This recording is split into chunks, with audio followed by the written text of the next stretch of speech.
Hi all, empower learning ആപ്പിലേക്ക് സ്വാഗതം. ഞാൻ CP നൂർത്തി. Degree level എക്സാമിലെ ഏറ്റവും പ്രധാനപ്പെട്ട രണ്ടെണ്ണം, അതായത് KS പ്രിലിംസും പിന്നെ സെക്രട്ടേറിയറ്റ് അസിസ്റ്റന്റ് സബ് ഇൻസ്പെക്ടറിനൊക്കെ വേണ്ടിയിട്ട് തയ്യാറെടുക്കുന്നവർക്കായിട്ടുള്ള മറ്റൊരു കോമൺ പ്രിലിമിനറി എക്സാമും വരികയാണ്. അപ്പോൾ ഈ ഒരു എക്സാമിന് വേണ്ടി പഠിക്കുന്ന ഉദ്യോഗാർത്ഥികൾ മാറിയ PSCയുടെ ചോദ്യരീതികൾക്ക് അനുസൃതമായിട്ട് പഠിക്കാൻ ശ്രമിക്കണം. UPSC ലെവലിൽ കേരള PSCയെ മോൾഡ് ചെയ്ത് കൊണ്ടുവന്ന് പഠനം ഒന്ന് ബൂസ്റ്റപ്പ് ചെയ്യാനായിട്ട് നമുക്ക് ഉറപ്പായിട്ടും news paper analysis, daily news paper analysis അത്യാവശ്യമാണ്. ഡൈനാമിക് ആയിട്ടുള്ള പോർഷൻസിനെ സ്റ്റാറ്റിക്കുമായിട്ട് കണക്ട് ചെയ്ത് പഠിക്കുന്നതിലൂടെ ഏതൊരു ചോദ്യത്തെയും അനായാസം നമുക്ക് ഓവർകം ചെയ്യാൻ സാധിക്കും. എക്സാം ഹാളിൽ പഠിക്കുന്ന സ്റ്റുഡൻസ് പഠിച്ചു പോകുന്ന കൂട്ടത്തിൽ തന്നെ റിവിഷൻ ചെയ്യാനായിട്ട് പലപ്പോഴും ബുദ്ധിമുട്ടാറുണ്ട്. റിവിഷൻ എന്ന് ഓർക്കുമ്പോൾ തന്നെ ഒരു ഭയമാണ്. അതുകൊണ്ട് തന്നെ നമ്മൾ ന്യൂസ് പേപ്പർ അനാലിസിസ് നടത്തുമ്പോൾ ഡൈനാമിക് ആയിട്ടുള്ള, അതായത് കറണ്ട് അഫയേഴ്സ് അവ ഡൈനാമിക്കാണ്. അത്തരത്തിലുള്ള കാര്യങ്ങൾ പഠിക്കുന്ന കൂട്ടത്തിൽ തന്നെ സ്റ്റാറ്റിക് ആയിട്ടുള്ള പാർട്ടും ടച്ച് ചെയ്ത് ഒന്ന് പോയി കഴിഞ്ഞാൽ ഓട്ടോമാറ്റിക് ആയിട്ട് ഒരു റിവിഷൻ നമുക്ക് അവിടെ കിട്ടുകയും വരാനിരിക്കുന്ന സ്റ്റേറ്റ്മെന്റ് ടൈപ്പ് ചോദ്യങ്ങളെ നിഷ്പ്രയാസം നമുക്ക് നേരിടാനും സാധ്യമാണ്. ഇത്തരത്തിൽ ഒരു മിനിമം 2 months, ഇപ്പൊ നിങ്ങൾക്ക് എക്സാം എന്നാണോ, ഏത് സ്റ്റേജിലാണോ നിങ്ങൾ എക്സാം എഴുതുന്നത്, അതിന് മുന്നേ ഉള്ള മാസം ഏതാണോ അതുവരേക്കുമുള്ള കറണ്ട് അഫയേഴ്സ് അല്ലെങ്കിൽ ന്യൂസ് പേപ്പർ അനലൈസ് ചെയ്ത് തന്നെ നമ്മൾ പോയാൽ മാത്രമേ നമുക്ക് ചോദ്യങ്ങൾക്കുള്ള ഉത്തരം മുഴുവൻ ശരിയാക്കാൻ സാധിക്കുകയുള്ളൂ. പണ്ടൊക്കെ ആയിരുന്നു PSC 6 മാസം മുന്നേ വരെയുള്ള കറണ്ട് അഫയേഴ്സ്. ഇപ്പോൾ പരീക്ഷ എന്നാണോ അതിന് ഒരു മാസത്തിന് മുന്നേ ഉള്ള മാസത്തിലെ കറണ്ട് അഫയേഴ്സ് വരെ നമുക്ക് ഇമ്പോർട്ടൻ്റ് ആണ്. കറണ്ട് അഫയേഴ്സ് എന്ന് പറയുമ്പോൾ നമുക്ക് ഇന്ത്യ, ഇന്റർനാഷണൽ, കേരള ലെവൽ എല്ലാം തന്നെ ആവശ്യമാണ് PSC എക്സാമിന്. ഓക്കെ, സോ ഈ പറയുന്ന ക്ലാസ്സിന്റെ നോട്ടിനായിട്ട് എംപവർ ലേണിംഗ് ആപ്പ് സന്ദർശിക്കുക. അവിടെ നിന്നും നിങ്ങൾക്ക് ഡൗൺലോഡ് ചെയ്യാം daily news paper analysis content. Okay, so ഇന്ന് 27 മാർച്ച് ആണ്. പ്രധാനപ്പെട്ട വാർത്തകൾ മാത്രമേ നമ്മൾ നോക്കുന്നുള്ളൂ. പ്രിലിംസ് എക്സാം ആയതുകൊണ്ട് തന്നെ ആ രീതിയിലുള്ള വാർത്തകളെ നോക്കുന്നുള്ളൂ. essay ടൈപ്പ് നമുക്ക് ആവശ്യമില്ല. ഓക്കെ, സോ ഇന്നത്തെ ഒരു ഫസ്റ്റ് പ്രധാനപ്പെട്ട ഒരു വാർത്ത എന്ന് പറയുന്നത് prime minister Narendra Modi to open Pamban bridge on April 6th.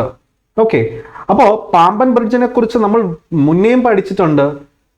അപ്പോൾ മുന്നേ പഠിച്ച പാമ്പൻ ബ്രിഡ്ജും ഇപ്പോൾ ഇനോഗ്രേറ്റ് ചെയ്യാൻ പോകുന്ന പാമ്പൻ ബ്രിഡ്ജും തമ്മിലുള്ള വ്യത്യാസം എന്താ? That means old and new Pamban bridge അല്ലേ? അങ്ങനെയാണെങ്കിൽ ന്യൂ പാമ്പൻ ബ്രിഡ്ജ് വരുന്നു, ഓൾഡ് പാമ്പൻ ബ്രിഡ്ജിന് എന്ത് സംഭവിച്ചു അല്ലേ? അതുപോലെ തന്നെ മറ്റൊരു കാര്യം എന്ന് പറഞ്ഞാൽ നമ്മുടെ ഈ ഒരു വാർത്തയിൽ ബിംസ്റ്റെക് സമ്മിറ്റിനെ കുറിച്ച് പറയുന്നുണ്ട്. ബിംസ്റ്റെക്, ഓക്കെ, അപ്പോൾ അതും നമുക്കിവിടെ ഡിസ്കസ് ചെയ്യേണ്ടി വരും. അപ്പോൾ ബിംസ്റ്റെക് സമ്മിറ്റ് 2025 തായ്ലാൻഡിലെ ബാങ്കോക്കിൽ നടക്കാൻ ഇരിക്കുകയാണ്. അപ്പോൾ അതുകൊണ്ട് തന്നെ ഈ ഒരു വാർത്തയിൽ പറയുന്നുണ്ട് April 3rd-നും 4th-നും ബിംസ്റ്റെക് സമ്മിറ്റിൽ പങ്കെടുക്കാനായിട്ട് പ്രധാനമന്ത്രി പോകുമെന്നതിനാൽ April 6th-നാണ് ന്യൂ പാമ്പൻ ബ്രിഡ്ജ് ഇനോഗ്രേഷൻ നടക്കാൻ പോകുന്നത്. അപ്പോൾ ഇതുമായിട്ട് ബന്ധപ്പെട്ട് നമുക്ക് ഡൈനാമിക് മറ്റ് സ്റ്റാറ്റിക് റീജിയൻസ് ഒന്ന് കണക്ട് ചെയ്ത് നോക്കാം. സോ ആദ്യത്തെ ചോദ്യം എന്ന് പറയുന്നത്, ഇത് ഓൾറെഡി 2024 നമ്മുടെ റെയിൽവേ മിനിസ്റ്ററായ അശ്വിനി വൈഷ്ണവ് തന്നെ പ്രഖ്യാപിച്ചതാണ്. India's first vertical lift railway sea bridge, അതായത് India's first vertical lift railway sea bridge, അതാണ് ന്യൂ പാമ്പൻ ബ്രിഡ്ജ് എന്ന് പറയുന്നത്. അപ്പോൾ ഇനി നമുക്ക് സ്റ്റാറ്റിക് പോർഷൻസ് ഒന്ന് കണക്ട് ചെയ്താലോ, നോക്കാം. It replaces the 105-year-old Pamban bridge to enhance connectivity between the Indian mainland and Rameswaram in Tamil Nadu. Okay, so Indian മെയിൻലാൻഡിനെ രാമേശ്വരവുമായിട്ട് കണക്ട് ചെയ്യുന്ന ഒരു റെയിൽവേ സീ ബ്രിഡ്ജ് ആണ് പാമ്പൻ ബ്രിഡ്ജ് എന്ന് പറയുന്നത്. ഓൾഡ് പാമ്പൻ ബ്രിഡ്ജ് കൺസ്ട്രക്ട് ചെയ്തിരിക്കുന്നത് 1914-ലാണ്. But it was decommissioned in 2002 due to corrosion. ആ ഒരു ബ്രിഡ്ജ് കൊറോഡഡ് ആയതിനാൽ 2022 ഡീകമ്മീഷൻ ചെയ്തു. തുടർന്ന് ന്യൂ ബ്രിഡ്ജ് ഓപ്പൺ ചെയ്യാൻ വേണ്ടി പോവുകയാണ്.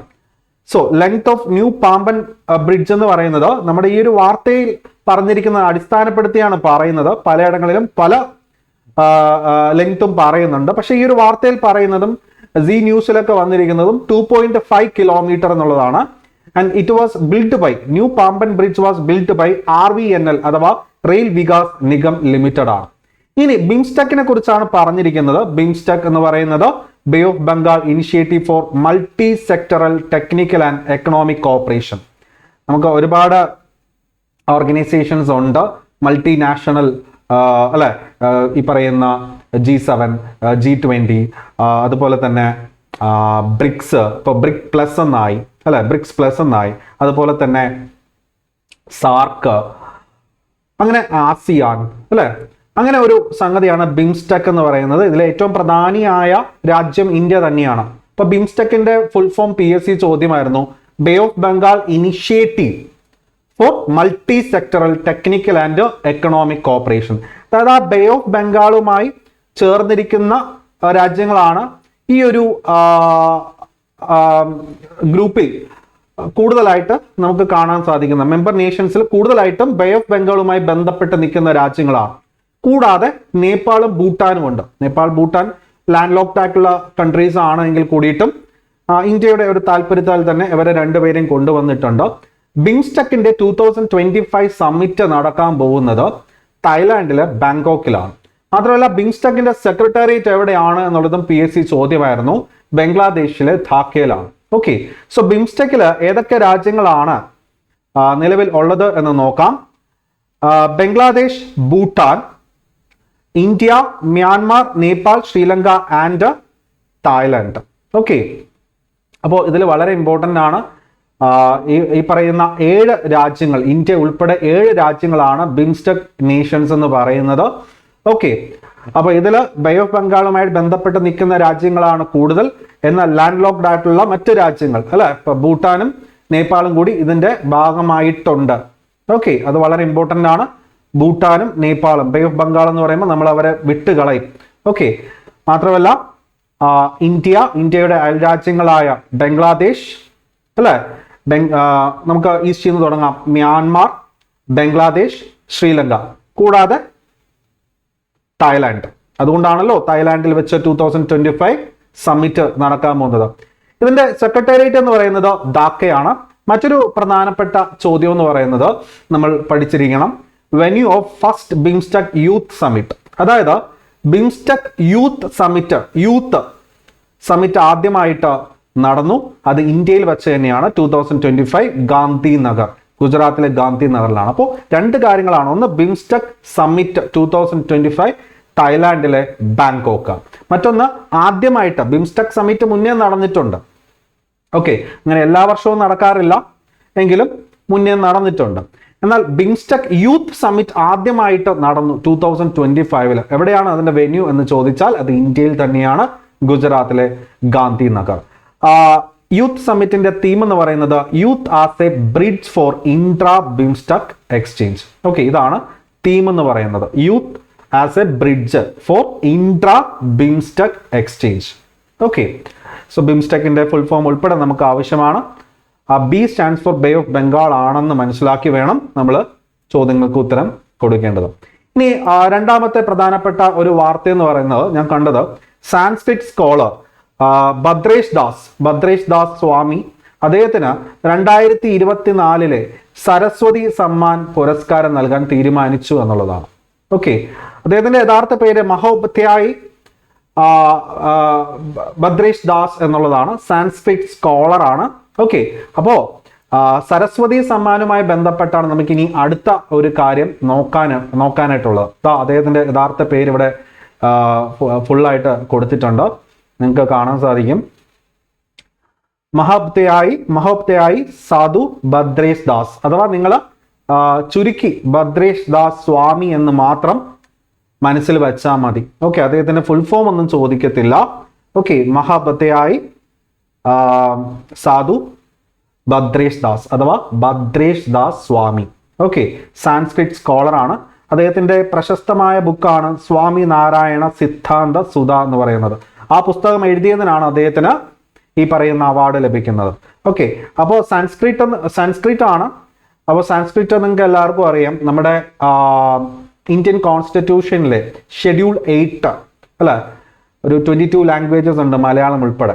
അപ്പൊ ആ ഒരു 22 ലാംഗ്വേജസുമായി ബന്ധപ്പെട്ട് വരുന്ന മികച്ച ഗ്രന്ഥങ്ങളെ പരിഗണിച്ചുകൊണ്ടാണ് ഈ പറയുന്ന സരസ്വതി സമ്മാൻ പുരസ്കാരം നൽകുന്നത്. അപ്പൊ 2024 അവാർഡ് ആർക്കാ? ഭദ്രേഷ് ദാസ് സ്വാമിക്കാണ്. 2023 ലഭിച്ചത് രൗദ്ര സാത്വികം എന്ന ഗ്രന്ഥം എഴുതിയ മലയാളിയായ പ്രഭാവർമ്മയ്ക്കാണ്. PSC ഓൾറെഡി ആ ചോദ്യം ചോദിച്ചു കഴിഞ്ഞു. ഇനി ഒരു പക്ഷേ സ്റ്റേറ്റ്മെന്റുമായിട്ട് ബന്ധപ്പെട്ട് ചോദിച്ചേക്കാം. ഇതിനു മുന്നേ മലയാളികളായിട്ടുള്ള ബാലാമണി അമ്മ, K അയ്യപ്പ പണിക്കർ, സുഗതകുമാരി എന്നിവർക്കെല്ലാം ഈ പറയുന്ന പുരസ്കാരം, സരസ്വതി സമ്മാൻ പുരസ്കാരം ലഭിച്ചിട്ടുണ്ട്. അപ്പോ KK ബിർള ഫൗണ്ടേഷനെ കുറിച്ച് നിങ്ങൾക്ക് എല്ലാവർക്കും അറിയാം. KK ബിർള ഫൗണ്ടേഷൻ ആണ് ഇന്ത്യയിലെ പ്രധാനപ്പെട്ട 2 ലിറ്റററി പുരസ്കാരങ്ങൾ, അവാർഡ് ഇൻസ്റ്റിറ്റ്യൂട്ട് ചെയ്തിരിക്കുന്നത്. അതും 1991. ഒന്ന് സരസ്വതി സമ്മാനാണ്. ഇന്ത്യൻ കോൺസ്റ്റിറ്റ്യൂഷനിലെ ഷെഡ്യൂൾ 8 പറഞ്ഞിരിക്കുന്ന 22 ലാംഗ്വേജസുമായി ബന്ധപ്പെട്ട് വരുന്ന ലിറ്റററിക്കാണ്, നല്ല ലിറ്റററി പോയംസോ എന്താ ആയിക്കോട്ടെ, അതിനാണ് ഈ ഒരു പുരസ്കാരം കൊടുക്കുന്നത്.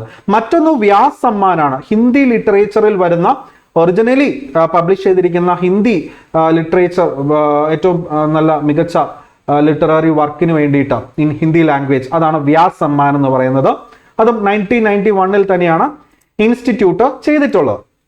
അപ്പൊ ഇവിടെ നമ്മൾ സരസ്വതി സമ്മാനുമായിട്ട് ബന്ധപ്പെട്ട് 2024 വിന്നറിനെ കുറിച്ച് പഠിച്ചു. മാത്രമല്ല ഈ ഒരു അവാർഡ് ഇൻസ്റ്റിറ്റ്യൂട്ട് ചെയ്തിരിക്കുന്നത് 1991. ദെൻ 22 ലാംഗ്വേജസ്, നമ്മുടെ ഷെഡ്യൂൾഡ് ലാംഗ്വേജസ് ആണ്. ഓക്കെ, അത് സാൻസ്ക്രിറ്റും മലയാളവും എല്ലാം വരുന്നുണ്ട്. പ്രൈസ് മണി എന്ന് പറയുന്നത് 15 lakh ആണ്. 1991 ഈ ഒരു അവാർഡ് ലഭിച്ചിരിക്കുന്നത് ഹിന്ദി സാഹിത്യകാരനായ ഹരിവംശ റായ് ബച്ചനാണ്. 2023 പ്രഭാ വർമ്മയ്ക്ക് ലഭിച്ചു. ബുക്ക് എന്ന് പറയുന്നത് രൗദ്ര സാത്വികം. പിന്നെ ഇത് ആദ്യമായിട്ട് ലഭിക്കുന്ന മലയാളി ബാലാമണി അമ്മയാണ്. അവരുടെ പുസ്തകം എന്ന് പറയുന്നത് നിവേദ്യം. പിന്നെ K അയ്യപ്പ പണിക്കറിന് ലഭിക്കുന്നത് K അയ്യപ്പ പണിക്കരുടെ കൃതികൾ എന്ന് പറയുന്ന ഒരു ഗ്രന്ഥത്തിനാണത് കിട്ടുന്നത്. പിന്നെ സുഗതകുമാരി ബുക്ക് മണലെഴുത്ത്. അപ്പോൾ ടോട്ടൽ 4 മലയാളികൾക്ക് സരസ്വതി സമ്മാൻ പുരസ്കാരം ലഭിച്ചിട്ടുണ്ട്. സരസ്വതി സമ്മാൻ, വ്യാസ് സമ്മാൻ എന്നിവ 1991 തന്നെ ഇൻസ്റ്റിറ്റ്യൂട്ട് ചെയ്ത ലിറ്റററി അവാർഡ്സ് ആണ്, instituted by KK Birla foundation. Okay, അപ്പോൾ സരസ്വതി സമ്മാൻ അവാർഡ് 2024 ഭദ്രേഷ് ദാസ് സ്വാമിക്കാണ്. മഹോപാധ്യായ് സാധു ഭദ്രേഷ് ദാസ്. ഓക്കെ, സാൻസ്ക്രിറ്റ് സ്കോളർ ആണ്. ഇനി മൂന്നാമത്തെ ഒരു വാർത്ത എന്ന് പറയുന്നത് സ്വാഭാവികമായിട്ടും നമ്മുടെ ടൗണിലെ ഏറ്റവും പ്രധാനപ്പെട്ട ടോക്കാണ് AI എന്ന് പറയുന്നത് അല്ലേ. സോ AI പോസിറ്റീവ് ആയിട്ടുള്ള, നെഗറ്റീവ് ആയിട്ടുള്ള ആസ്പെക്റ്റുകൾ ഇന്നിപ്പോൾ പരിശോധിച്ചുകൊണ്ടിരിക്കുകയാണ്. സോ ഒന്ന് വാർത്ത നോക്കി. China flex world with AI models after deep seek success. Okay, അപ്പോൾ ഇത് വളരെ ഇമ്പോർട്ടൻ്റ് ആയിട്ടുള്ള കാര്യം എന്ന് പറഞ്ഞാൽ, വാർത്ത എത്രയേ ഉള്ളൂ, ലോകത്തോട് ചൈന പറയുകയാണ്, ഒരു AI ചാറ്റ്ബോട്ടോ അല്ലെങ്കിൽ ഒരു AI സംവിധാനം ഉണ്ടാക്കുന്നതിന് വേണ്ടിയിട്ട് നിങ്ങൾ $1 ബില്യൺ ഒന്നും മുടക്കേണ്ടതായിട്ടില്ല. അതിനു വേണ്ടിയിട്ട് ചൈന തന്നെ അവരുടെ നാട്ടിൽ ഒട്ടനവധി AI സംവിധാനങ്ങൾ നിർമ്മിച്ചു കൊണ്ടിരിക്കുകയാണ്. അതിൽ ഏറ്റവും സക്സസ് ആയിട്ടുള്ള 2024-25 കാലഘട്ടങ്ങളിൽ ഏറ്റവും സക്സസ് ആയിട്ടുള്ള ഒരു ചാറ്റ്ബോട്ട്, AI ചാറ്റ്ബോട്ടാണ് ഡീപ് സീക്ക് എന്ന് പറയുന്നത്. ഓക്കെ, ഡീപ് സീക്ക് അത് വളരെ ഇമ്പോർട്ടൻ്റ് ആണ്. നമുക്ക് നാട്ടിൽ ഒരുപാട് AI ആർട്ടിഫിഷ്യൽ ഇന്റലിജൻസ് ചാറ്റ് ബോട്ടുകളുണ്ട്. ഇപ്പോൾ ലേറ്റസ്റ്റ് ആയിട്ട് നമ്മുടെ ഡീപ് സീക്കിനെ നിരോധിച്ച രാജ്യം ഒരു വലിയ വാർത്തയായിരുന്നു. അതായത് ഡീപ് സീക്ക് ചാറ്റ് ബോട്ടിനെ തന്നെ നിരോധിച്ചു സൗത്ത് കൊറിയയിൽ. ഓക്കെ, അതൊരു നല്ലൊരു പോയിന്റ് ആണ്. DeepSeek AI was recent banned by South Korea. Okay,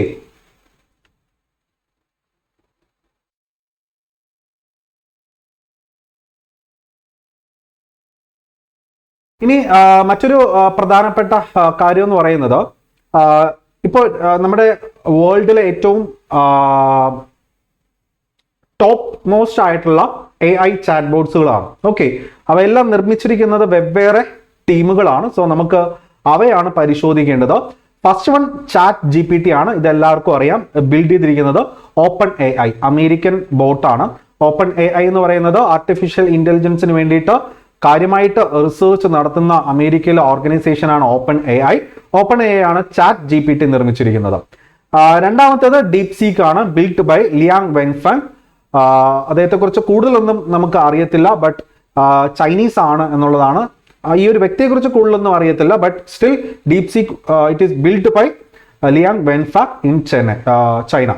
അടുത്തത് മെറ്റയാണ്, മെറ്റ AI. നിങ്ങൾക്ക് എല്ലാവർക്കും അറിയാം മെറ്റ എന്നുള്ളത് പഴയ ഫേസ്ബുക്ക് തന്നെയാണ് അല്ലെ. ഫോർമലി അറിയപ്പെട്ടിരുന്നത് ഫേസ്ബുക്ക് എന്നാണ്, build by Meta or Facebook. അടുത്തത് ഗൂഗിളിന്റെ ജെമിനി ആണ്, മറ്റൊന്ന് മൈക്രോസോഫ്റ്റിന്റെ കോപ്പൈലറ്റ്. ഇത് രണ്ടും അങ്ങോട്ടും ഇങ്ങോട്ടും മാറിപ്പോരുത്. ജെമിനി ഗൂഗിളിന്റെ ആണ്, ഓക്കെ. കോപ്പൈലറ്റ് മൈക്രോസോഫ്റ്റിന്റെ ആണ്. അടുത്തത് പെർപ്ലക്സിറ്റി ആണ്. പെർപ്ലക്സിറ്റി എന്ന് പറഞ്ഞാൽ ബിൽഡ് ചെയ്തിരിക്കുന്നത് ഒരു 3-4 പേര് ചേർന്നിട്ടാണ്. അതിൽ ഏറ്റവും പ്രധാനി എന്ന് പറയുന്നത് ഒരു ഇന്ത്യൻ വംശജൻ, ഇന്ത്യൻ ഒറിജിൻ ആണ്. അതുകൊണ്ട് അദ്ദേഹത്തിന്റെ പേര് മാത്രം നമ്മൾ പഠിച്ചാൽ മതി, okay. Build by Aravind Srinivas. ഇനി അടുത്തത് ഗ്രോക്ക് ആണ്. ഗ്രോക്ക് എന്ന് പറഞ്ഞു കഴിഞ്ഞാൽ നിങ്ങൾക്ക് എല്ലാവർക്കും അറിയാം ടെസ്ല അല്ലെ. ടെസ്ലയുടെയും അതുപോലെ തന്നെ സ്പേസ് എക്സിന്റെ ഒക്കെ ഉടമയും അതിന്റെ എല്ലാമായ വ്യക്തിയാണ് അല്ലെ. മാത്രമല്ല ഇപ്പോൾ ഡൊണാൾഡ് ട്രംപ് പ്രസിഡൻഷ്യൽ ഇലക്ഷന് മത്സരിച്ചപ്പോൾ തന്നെ അദ്ദേഹത്തെ കാര്യമായി സഹായിച്ച ഒരു വ്യക്തിയാണ് എലോൺ മസ്ക് എന്ന് പറയുന്നത്. അതിന് പ്രത്യുപകാരമായിട്ട് US എഫിഷ്യൻസി ഡിപ്പാർട്ട്മെന്റിന്റെ ഹെഡായിട്ട് ആരെ ഡൊണാൾഡ് ട്രംപ് നിയമിച്ചു? എലോൺ മസ്കിനെ നിയമിച്ചു. അതുകൊണ്ട് തന്നെ എലോൺ മസ്ക് ഇപ്പോൾ കാര്യമായിട്ട് എന്താ പറയാ, ഒരു വശം നോക്കിക്കഴിഞ്ഞാൽ എലോൺ മസ്കിന്റെ തീരുമാനങ്ങൾക്ക് അദ്ദേഹത്തിന് തന്നെ തിരിച്ചടി നേരിട്ടുകൊണ്ടിരിക്കുകയാണ്. കാരണം അമേരിക്കയിൽ തന്നെ ടെസ്ല കാറുകൾ തീവെച്ച് നശിപ്പിക്കുകയാണ്. ടെസ്ല ഷോറൂമുകൾക്കെതിരെ കാര്യമായിട്ടുള്ള പ്രക്ഷോഭങ്ങളൊക്കെ ഉണ്ടായിക്കൊണ്ടിരിക്കുകയാണ്. അപ്പോ ഈ പറയുന്ന എലോൺ മസ്ക് ലോകത്തിന് മുന്നിൽ അവതരിപ്പിച്ച ഒരു AI ചാറ്റ്ബോട്ട് ആണ് ഗ്രോക്ക് എന്ന് പറയുന്നത്. Most funniest AI chatbot in the world എന്നുള്ള ഒരു വിശേഷണത്തോടു കൂടിയാണ് എലോൺ മസ്ക് ഗ്രോക്ക് അവതരിപ്പിച്ചിരിക്കുന്നത്. Okay, so build by Elon Musk XAI. X എന്ന് പറയുന്നത് നിങ്ങൾക്ക് എല്ലാവർക്കും അറിയില്ല, ട്വിറ്ററിന്റെ ആ ഒരു X ആണ്. ഇത് XAI എന്ന് പറയുന്നത് ഈ ഒരു AIക്ക് വേണ്ടിയിട്ട് അദ്ദേഹത്തിന്റെ കീഴിലുള്ള ഒരു ഓർഗനൈസേഷൻ ആണ്. അടുത്തൊരു ചോദ്യം എന്ന് പറയുന്നത്, ഞാൻ കണ്ട മറ്റൊരു വാർത്ത എന്ന് പറയുന്നത് റിനൗണ്ട് ആയിട്ടുള്ള ഒരു ഉറുദു സ്കോളർ, അദ്ദേഹത്തിന്റെ പേര് HK Lull ആണ്. So renowned Urdu scholar who passed away in 2025, known for his dedication to promoting and preserving the Urdu language and culture. അതാണ് HK Lull എന്ന് പറയും. ഓക്കെ, സോ നമുക്ക് ആർട്സ് ആൻഡ് കൾച്ചർ ഒക്കെ വളരെ ഇമ്പോർട്ടൻ്റ് ആയിട്ടുള്ള ഒരു ഏരിയ ആണ്, പരീക്ഷയ്ക്ക് ആവശ്യമുള്ള ഒരു ഏരിയ ആണ്. സോ 2025 മാർച്ചിൽ, അതായത് കഴിഞ്ഞ ദിവസം അദ്ദേഹം അന്തരിച്ചു പോയി. HK Lull, okay, Urdu scholar and teacher ആണ്. അടുത്തൊരു വാർത്ത നോക്കിയേ. India unlikely to extradite Hasina. So you all know that കഴിഞ്ഞ വർഷം തന്നെ വലിയ ഒരു സ്റ്റുഡൻറ് ലെഡ് മൂവ്മെന്റിന്റെ ഭാഗമായിട്ട് ജീവനും കൊണ്ട് ഓടേണ്ടി വന്നു അവിടുത്തെ മുൻ പ്രൈം മിനിസ്റ്ററായ ഷെയ്ഖ് ഹസീന. അവരുടെ പിതാവാണ് ഷെയ്ഖ് മുജീബുർ റഹ്മാൻ അല്ലെ. ബംഗബന്ധു എന്നാണ് അറിയപ്പെടുന്നത്. 1975 അദ്ദേഹം അസാസിനേറ്റ് ചെയ്യപ്പെട്ടു അല്ലെ. അതിനുശേഷം അദ്ദേഹം മാത്രമല്ല കേട്ടോ, അദ്ദേഹത്തിന്റെ പത്നി, അദ്ദേഹത്തിന്റെ കുടുംബം, ഇവരൊഴിച്ച് ബാക്കി നല്ലൊരു ശതമാനം ആൾക്കാരെ കൊലപ്പെടുത്തി, ഒരു അട്ടിമറി വിഭാഗം കൊലപ്പെടുത്തി. ഓക്കെ, അപ്പൊ അദ്ദേഹത്തിന്റെ കുടുംബവും എല്ലാം അസാസിനേറ്റ് ചെയ്യപ്പെട്ട വർഷമാണ് 1975 August 15 എന്ന് പറയുന്നത്. ഓക്കെ, അപ്പോൾ അതുകൊണ്ട് തന്നെ നാഷണൽ മൗണിംഗ് ഡേ ആയിട്ടാണ് ഈ പറയുന്ന August 15 ബംഗ്ലാദേശ് ആചരിച്ചു വരുന്നത്. അതിനൊരു ഹോളിഡേ ആയിട്ടാണ് പ്രഖ്യാപിച്ചിട്ടുള്ളത്. അപ്പോ ഞാൻ പറഞ്ഞു വരുന്നത്, ഷെയ്ഖ് ഹസീനയെ എന്ത് ചെയ്തിട്ടുണ്ട്? ഷെയ്ഖ് ഹസീന ജീവനും കൊണ്ട് ഓടി അല്ലെ. ഷെയ്ഖ് ഹസീന അവരുടെ സ്ഥാനം നഷ്ടപ്പെട്ടു, പ്രൈം മിനിസ്റ്റർ എന്നുള്ള സ്ഥാനം നഷ്ടപ്പെട്ട് ഇന്ത്യയിലേക്കാണ് വന്നത്. കാരണം ഷെയ്ഖ് ഹസീന എന്ന് പറയുന്നത് ഇന്ത്യയുടെ മോസ്റ്റ് വെൽക്കം ആയിട്ടുള്ള ഒരു ഫ്രണ്ടാണ് അല്ലെ. മോസ്റ്റ്ലി വെൽക്കം ഫ്രണ്ടാണ് ആരെന്ന് പറയുന്നത് ഷെയ്ഖ് ഹസീന എന്ന് പറയുന്നത്. അതുകൊണ്ട് തന്നെ ഇന്ത്യ ഷെയ്ഖ് ഹസീനയ്ക്ക് ഇവിടെ അഭയം കൊടുത്തിട്ടുണ്ട്. അപ്പോൾ ബംഗ്ലാദേശിന്റെ നിലവിലെ ഗവൺമെന്റ് എന്ന് പറയുന്നത് ഒരു ഇന്ററിം ഗവൺമെന്റ് ആണ്, ഒരു താൽക്കാലിക ഗവൺമെന്റ് ആണ്. അതിന്റെ ആ ഗവൺമെന്റിനെ ഹെഡ് ചെയ്യുന്നത് മുഹമ്മദ് യൂനുസ് എന്ന് പറയുന്ന ഒരു എക്കണോമിസ്റ്റ് ആണ്. അദ്ദേഹം നൊബൽ പ്രൈസ് അവാർഡ് വിന്നറൊക്കെയാണ്. ഓക്കെ, ഈ പറയുന്ന ഗ്രാമീൺ ബാങ്കിന്റെ ഒക്കെ ഒരു സൃഷ്ടാവാണ് ആരെന്ന് പറയുന്നത്, ഈ പറയുന്ന മുഹമ്മദ് യൂനുസ് എന്ന് പറയുന്നത്. അദ്ദേഹം നൊബൽ പ്രൈസ് അവാർഡ് ജേതാവാണ് എന്നുള്ള കാര്യം മറക്കരുത്, അമർത്യ സെന്നിനൊക്കെ പോലെ. ഓക്കെ, അപ്പോൾ നിലവിൽ നമുക്ക് ഈ പറഞ്ഞിരിക്കുന്ന കാര്യം എങ്ങനെ ഡൈനാമിക് ആയിട്ടുള്ള കാര്യങ്ങൾ അല്ലെങ്കിൽ സ്റ്റാറ്റിക് ആയിട്ടുള്ള കാര്യങ്ങൾ എന്തൊക്കെയാണ് കണക്ട് ചെയ്ത് നോക്കാനുള്ളത് നോക്കാം. അപ്പോൾ ഇന്ത്യ അൺലൈക്ലി ടു എക്സ്ട്രഡേറ്റ് എന്ന് പറഞ്ഞാൽ ടു സെൻഡ് ബാക്ക്, തിരിച്ചയക്കുക. ഓക്കെ, ഇന്ത്യ അത് ചെയ്യത്തില്ല എന്നുള്ള ഒരു അർത്ഥത്തോടു കൂടിയുള്ള ഒരു വാർത്തയാണ്.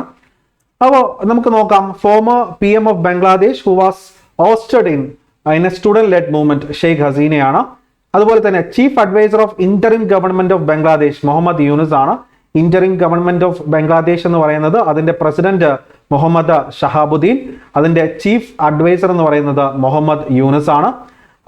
മുഹമ്മദ് യൂനുസ് മറ്റൊരു പേരിലും അറിയപ്പെടുന്നുണ്ട്, ഇപ്പോൾ പ്രീമിയർ എന്നുള്ള പേരിലും അറിയപ്പെടുന്നുണ്ട്. ബംഗ്ലാദേശിന്റെ പ്രീമിയർ അഥവാ പ്രൈം മിനിസ്റ്ററിന് തുല്യമായ ഒരു പദവി തന്നെയാണ്. Okay, interim government cancelled holiday on national mourning day 15 August was remembered as. അതായത് ഞാൻ നേരത്തെ പറഞ്ഞു August 15, 1975 Bangabandhu Sheikh Mujibur Rahman, father of Bangladesh, അവർ അസാസിനേറ്റ് ചെയ്യപ്പെട്ട ദിവസമാണ്. August 15 ഹോളിഡേ ആണ് ബംഗ്ലാദേശിൽ. ആ ഹോളിഡേ ഇപ്പോൾ ഇടക്കാല ഗവൺമെന്റ് അഥവാ ഇന്ററിം ഗവൺമെന്റ് ക്യാൻസൽ ചെയ്തിട്ടുണ്ട്. ഇത്രയും കാര്യങ്ങളാണ് നമുക്ക് ജസ്റ്റ് ഒന്ന് നോക്കി വെക്കേണ്ടത്. ഓക്കെ, ഇനി മറ്റൊരു പ്രധാനപ്പെട്ട വാർത്ത എന്ന് പറയുന്നത് former enforcement directorate chief appointed to PM's economic advisory panel. Okay, ഇപ്പോൾ PMന്റെ എക്കണോമിക് അഡ്വൈസറി പാനൽ അഥവാ കൗൺസിൽ എന്ന് പറയുന്നത് അതൊരു കോൺസ്റ്റിറ്റ്യൂഷണൽ ബോഡി ഒന്നുമല്ല, അതൊരു അഡ്വൈസറി ബോഡിയാണ്, പെർമനന്റും അല്ല. ഓക്കെ, താൽക്കാലികമായിട്ട് ഫോം ചെയ്തിരിക്കുന്നു. ഈ പറയുന്ന ഇൻഫ്ലേഷൻ, മറ്റ് ഫിനാൻഷ്യൽ ഇഷ്യൂസിനൊക്കെ പ്രൈം മിനിസ്റ്ററിന് കാര്യമായിട്ടുള്ള ഒരു ഉപദേശം നൽകുക എന്നതിന് വേണ്ടിയിട്ട് ഫോം ചെയ്തിരിക്കുന്ന ഒരു അഡ്വൈസറി കൗൺസിലാണ് PM's economic advisory council. Okay, അതിൻ്റെ അപ്പോൾ അതിൽ ഉൾപ്പെട്ടിരിക്കുന്ന ആളുകൾ എന്ന് പറയുന്നത് അതിനൊരു ചെയർപേഴ്സൺ കാണും, ചെയർപേഴ്സൺ അഥവാ ചെയർമാൻ. മാത്രമല്ല മറ്റ് എമിനന്റ് ആയിട്ടുള്ള എക്കണോമിസ്റ്റുകളും ഇതിന്റെ ഭാഗമായിട്ട് വരുന്നുണ്ട്. അപ്പോൾ ബിബേക് ദബ്രോയ് ആയിരുന്നു മുന്നത്തെ ചെയർമാൻ എന്ന് പറയുന്നത്. നിലവിലെ ചെയർമാൻ എന്ന് പറയുന്നത് നീതി ആയോഗിന്റെ തന്നെ വൈസ് ചെയർപേഴ്സൺ ആയിട്ടുള്ള സുമൻ ബെറിയാണ്. PM's എക്കണോമിക് അഡ്വൈസറി കൗൺസിൽ അഥവാ പാനലിന്റെ നിലവിലെ ചെയർമാൻ അഥവാ ചെയർപേഴ്സൺ സുമൻ ബെറി നിലവിൽ, മുന്നേ ബിബേക് ദബ്രോയ് ആയിരുന്നു. ഈ കൂട്ടത്തില് ഒരു ഫുൾ ടൈം മെമ്പർ ആയിട്ട്, അതായത് കൗൺസിലിലെ ഫുൾ ടൈം മെമ്പർ ആയിട്ട് ആരെ ഇപ്പോൾ അപ്പോയിന്റ് ചെയ്തിരിക്കുകയാണ്? സഞ്ജയ് കുമാർ മിശ്രയുടെ ഒരു പ്രാധാന്യം എന്തെന്ന് വെച്ച് കഴിഞ്ഞാൽ അദ്ദേഹം എൻഫോഴ്സ്മെന്റ് ഡയറക്ടറേറ്റിന്റെ ചീഫായിരുന്നു. ED എന്ന് പറയുന്നത് ഒരു നിങ്ങൾക്ക് എല്ലാവർക്കും അറിയാം, ED എന്ന് പറയുന്നത് ഇന്ന് നമ്മുടെ രാജ്യത്ത് പ്രധാനമായിട്ടും മണി ലോണ്ടറിങ് കേസുകളുമായിട്ട് ബന്ധപ്പെട്ട് ലോ എൻഫോഴ്സ് ചെയ്യുന്ന ഏജൻസിയാണ്. ഓക്കെ, മണി ലോണ്ടറിങ് കേസുമായിട്ട് ബന്ധപ്പെട്ട്, അതുപോലെ തന്നെ ഫോറിൻ എക്സ്ചേഞ്ച് അല്ലെ, വിദേശ നാണയ എക്സ്ചേഞ്ചുകളുമായിട്ട് ബന്ധപ്പെട്ട് എന്തെങ്കിലും ഒരു വിഷയമുണ്ടെങ്കിൽ അത്തരം കേസുകളൊക്കെ അത്തരം കേസുകളുമായിട്ട് ബന്ധപ്പെട്ട ആളുകളെയൊക്കെ അറസ്റ്റ് ചെയ്യുന്നുണ്ട് അല്ലെ. അപ്പോൾ അത്തരത്തിലുള്ള ഒരു ലോ എൻഫോഴ്സ്മെന്റ് ഏജൻസിയാണ് ED എന്ന് പറയുന്നത്. അപ്പോൾ നിലവിൽ നമ്മൾ കറണ്ട് അഫയേഴ്സ് ഒരു ഡൈനാമിക് ആയിട്ടുള്ള ഒരു കണ്ടന്റ് എന്ന് പറയുന്നത് സഞ്ജയ് കുമാർ മിശ്രയാണ് EDയുടെ മുൻ ചീഫിനെ പ്രധാനമന്ത്രിയുടെ എക്കണോമിക് അഡ്വൈസറി കൗൺസിലിലേക്ക് ഫുൾ ടൈം മെമ്പറായിട്ട് നിയമിച്ചിരിക്കുന്നു. ഓക്കെ, സോ അതിനെ നമുക്ക് സ്റ്റാറ്റിക്കുമായിട്ടൊന്ന് കണക്ട് ചെയ്യാം. സോ എൻഫോഴ്സ്മെന്റ് ഡയറക്ടറേറ്റ് ആണ്, ഇതൊരു law enforcement and economic intelligence agency ആണ്. എസ്റ്റാബ്ലിഷ് ചെയ്തിരിക്കുന്നത് 1 May 1956. പാരന്റ് മിനിസ്ട്രി എന്ന് പറയുന്നത് മിനിസ്ട്രി ഓഫ് ഫിനാൻസ് തന്നെയാണ്. ഡിപ്പാർട്ട്മെന്റ് എന്ന് പറയുന്നത് റവന്യൂ ഡിപ്പാർട്ട്മെന്റ്. ഇപ്പൊ മിനിസ്ട്രി ഓഫ് ഫിനാൻസ് നിർമ്മല സീതാരാമനാണ് അതിന്റെ ഹെഡ് ചെയ്യുന്നത്. മിനിസ്ട്രി ഓഫ് ഫിനാൻസിന്റെ കീഴിൽ റവന്യൂ ഡിപ്പാർട്ട്മെന്റ് ആണ് ഈ പറയുന്ന എൻഫോഴ്സ്മെന്റ് ഡയറക്ടറേറ്റിനെ നിയന്ത്രിക്കുന്നത്. ഹെഡ്ക്വാർട്ടേഴ്സ് എന്ന് പറയുന്നത് ന്യൂഡൽഹിയാണ്.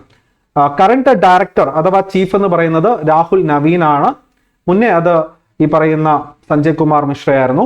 എൻഫോഴ്സസ് ആൻഡ് ഇംപ്ലിമെന്റ്സ്, പ്രധാനമായിട്ടും രാജ്യത്തെ 3 നിയമങ്ങളാണ് ഈ പറയുന്ന എൻഫോഴ്സ്മെന്റ് ഡയറക്ടറേറ്റ് എൻഫോഴ്സ് ചെയ്യുന്നത് അഥവാ ഇംപ്ലിമെന്റ് ചെയ്യുന്നത് എന്നുള്ളത് ഒന്ന് ഓർത്ത് വെച്ചിരിക്കുക. നമുക്ക് വളരെ ഇമ്പോർട്ടന്റ് ആണ്. എൻഫോഴ്സ്മെന്റ് ഡയറക്ടറേറ്റുമായിട്ട് ബന്ധപ്പെട്ട് ലേറ്റസ്റ്റ് ഡിഗ്രി ലെവൽ എക്സാമിന് പോലും ചോദിച്ചു കഴിഞ്ഞു. അപ്പോൾ ഏതൊക്കെയാണ് 3 നിയമങ്ങൾ എൻഫോഴ്സ്മെന്റ് ഡയറക്ടറേറ്റിന് എൻഫോഴ്സ് ചെയ്യാനും ഇംപ്ലിമെന്റ് ചെയ്യാനും അധികാരം നൽകുന്നത്? ഒന്ന്, foreign exchange management act 1999. Okay, മുന്നേ ഉണ്ടായിരുന്ന 1973 ഫോറിൻ എക്സ്ചേഞ്ച് റെഗുലേഷൻ ആക്ട് അഥവാ ഫെറ 1947 ഒരു ഫെറ ഉണ്ടായിരുന്നു. അതിന് പകരമായിട്ട് 1973 ഒരു ഫെറ വന്നു ഇന്ദിരാഗാന്ധിയുടെ കാലഘട്ടത്തിൽ. Foreign exchange regulation act 1973 replace ചെയ്തുകൊണ്ട് അടൽ ബിഹാരി വാജ്പേയിയുടെ കാലഘട്ടത്തിലാണ് ഫോറിൻ എക്സ്ചേഞ്ച് മാനേജ്മെന്റ് ആക്ട് അഥവാ ഫെമ നിലവിൽ വരുന്നത്. ഓക്കെ, സോ 1999 ഫെമ, അതുപോലെ തന്നെ 2002 PMLA അഥവാ prevention of money laundering act, ഈ കള്ളപ്പണം വെളുപ്പിക്കുന്നതുമായിട്ട് ബന്ധപ്പെട്ട്. അതുപോലെ തന്നെ fugitive economic offenders act 2018. Latest ആയിട്ട് ഫ്യൂജിറ്റീവ് എന്ന് പറഞ്ഞാൽ ഫ്യൂജിറ്റീവ് എക്കണോമിക് ഒഫൻഡേഴ്സ് ആക്ട് എന്ന് പറഞ്ഞു കഴിഞ്ഞാൽ ഈ സാമ്പത്തിക ക്രമക്കേട് ചെയ്തിട്ട് രാജ്യം വിട്ട് എസ്കേപ്പ് അടിക്കുന്ന വിദ്വാൻമാരുണ്ട്, വിജയ് മല്യയെ പോലുള്ളവർ, ലളിത് മോഡിയെ പോലുള്ളവർ അല്ലേ. സോ അതുമായി ബന്ധപ്പെട്ട നിയമങ്ങളാണ് ഈ 3 നിയമങ്ങളാണ് എൻഫോഴ്സ്മെന്റ് ഡയറക്ടറേറ്റിന് നമ്മുടെ രാജ്യത്തെ നിലവിൽ എൻഫോഴ്സ് ചെയ്യാനും ഇംപ്ലിമെന്റ് ചെയ്യാനും അധികാരം നൽകുന്നത്. അതുപോലെ തന്നെ PM എക്കണോമിക് അഡ്വൈസറി കൗൺസിൽ എന്ന് പറയുന്നത് ഞാൻ പറഞ്ഞു നോൺ കോൺസ്റ്റിറ്റ്യൂഷണൽ, നോൺ പെർമനന്റ്, ഒരു ഇൻഡിപെൻഡന്റ് ബോഡിയാണ്. ചെയർപേഴ്സന്റെ റാങ്ക് എന്ന് പറയുന്നത് equivalent to a cabinet minister. Okay, നിലവിൽ സുമൻ ബെറി ആണ് നമ്മുടെ നീതി ആയോഗിന്റെ വൈസ് ചെയർപേഴ്സൺ ആണ്. ഓക്കെ, നീതി ആയോഗിന്റെ വൈസ് ചെയർപേഴ്സൺ ആണ് സുമൻ ബെറി. അതുപോലെ തന്നെ ഈ PM എക്കണോമിക് അഡ്വൈസറി കൗൺസിലിന്റെ നോഡൽ ഏജൻസി നീതി ആയോഗ് ആണ്. Recent appointed full time member ആണ് സഞ്ജയ് കുമാർ മിശ്ര എന്ന് പറയുന്നത്. അപ്പോൾ ഇത് വളരെ ഇമ്പോർട്ടന്റ് ആണ്. സുമൻ ബെറിയുടെ കാര്യം ബിബേക് ദെബ്രോയ് ആയിരുന്നു മുന്നേ ഉണ്ടായിരുന്നത്. നിലവിൽ PM എക്കണോമിക് അഡ്വൈസറി കൗൺസിലിന്റെ ചെയർമാൻ അഥവാ ചെയർപേഴ്സൺ എന്ന് പറയുന്നത് സുമൻ ബെറി ആണ്. ഓക്കെ, അവരുടെ റാങ്ക് എന്ന് പറയുന്നത് ക്യാബിനറ്റ് റാങ്കിന് തുല്യമാണ്. നീതി ആയോഗിനെ കുറിച്ച് അറിയാലോ. ഓക്കെ, നീതി ആയോഗിന്റെ ചെയർപേഴ്സൺ എന്ന് പറയുന്നത് പ്രൈം മിനിസ്റ്റർ ആണ് അല്ലെ. അതുപോലെ തന്നെ അതിന്റെ വൈസ് ചെയർപേഴ്സൺ ആണ് ആരെന്ന് പറയുന്നത് സുമൻ ബെറി. അതിന്റെ CEO BVR സുബ്രഹ്മണ്യമാണ്. ഓക്കെ, ഇത്രയും കാര്യങ്ങളാണ് നമുക്ക് ഇന്നത്തെ സെഷനിൽ ഡിസ്കസ് ചെയ്യാനുള്ളത്. ഇത്തരത്തിലൂടെ സെഷൻസ് നമ്മൾ കവറപ്പ് ചെയ്യുന്ന ഘട്ടത്തിൽ ഉറപ്പായിട്ട് നമുക്ക് ഏതൊരു ഡൈനാമിക് കണ്ടന്റിനെയും സ്റ്റാറ്റിക്കുമായിട്ട് കണക്ട് ചെയ്ത് ഒന്ന് ഔട്ടിച്ച് നോക്കാനും അത് ഓട്ടോമാറ്റിക്കായിട്ട് നമ്മൾ പോലും അറിയാതെ ഒരു റിവിഷനായി മാറുകയും സ്വാഭാവികമായിട്ടും ഇത്തരത്തിലുള്ള ചോദ്യങ്ങളാണ് UPSC PSC ലെവൽ എക്സാംസിന് ഇപ്പോൾ വന്നുകൊണ്ടിരിക്കുന്നത് നമുക്ക് ഫേസ് ചെയ്യേണ്ടത്. അത് നമ്മൾ ഫേസ് ചെയ്യുക തന്നെ ചെയ്യും. നിർഭയത്തോടു കൂടി നമ്മൾ ഫൈറ്റ് ചെയ്യും, ഓവർകം ചെയ്യും. എൻഡ് ഓഫ് ദ ഡേ നമ്മൾ ജയിച്ചിരിക്കും. That's all. Thank U.